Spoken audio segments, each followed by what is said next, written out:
ଭାଇ ସାଙ୍ଗମାନେ ରାଜନଗର ଆସିଥିଲି। ଦ୍ୱିପହର ହେଲାଣି, ଆସ ଖାଇଦେବା।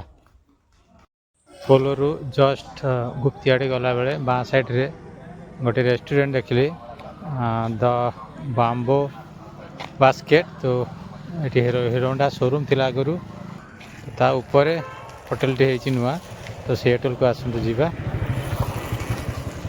ଆଉ ଭିତରେ ପ୍ରବେଶ କଲା ବାଁ ସାଇଡ଼୍ରେ ତାର ରେଷ୍ଟୁରାଣ୍ଟ ଅଛି।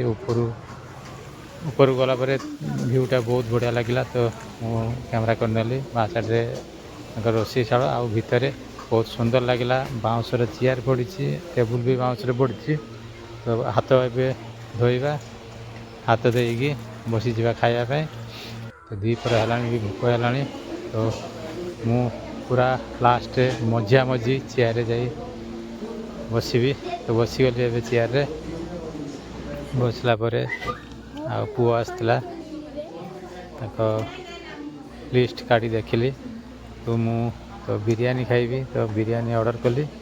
ଆଉ ପୁଅ ପାଇଁ ଚିକେନ ମସଲା ଆଉ ରାଇସ୍। ତ ଏବେ ମୋର ବିରିୟାନୀ ଆସିଯାଇଛି, ଆଉ ପୁଅର ଏବେ ଆସିନି। ପୁଅର ଆସୁଛୁ, ଏବେ ପ୍ଲେଟ୍ ଦେଇଯାଇଛି। ପୁଅର ବି ଆସିଗଲା ଚିକେନ ଆଉ ଭାତ। ତ ମୁଁ ଖାଇବା ଆରମ୍ଭ କଲିଣି, ଆଉ ପୁଅ ବି ଷ୍ଟାର୍ଟ କରିବ ଏବେ। ତ ପୁଅ ମୁହଁ ଶୁଖେଇ ବସିଛି ଚିକେନ ଦେଖି, କ'ଣ ହେଇଛି କିଆ।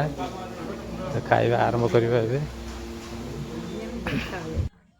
ତ ବହୁତ ଟେଷ୍ଟ ଥିଲା, ଆଉ ଖାଇବା ସରିଲାଣି। ଖାଇବା ସାରି ବାଉଁଶର ତିଆରି ବୋତଲରେ ପାଣି ଥିଲା, ପାଣି ପିଇ ଆଉ ଏବେ ହାତ ଫାତ ଧୋଇକି ପୁଣି ଆମେ ବାହାରିବୁ ଘରକୁ। ତ ଆପଣମାନେ ବି ଥରେ ଆସନ୍ତି ରେଷ୍ଟୁରାଣ୍ଟକୁ, ଖାଇବାର ସ୍ୱାଦ ନିଅ।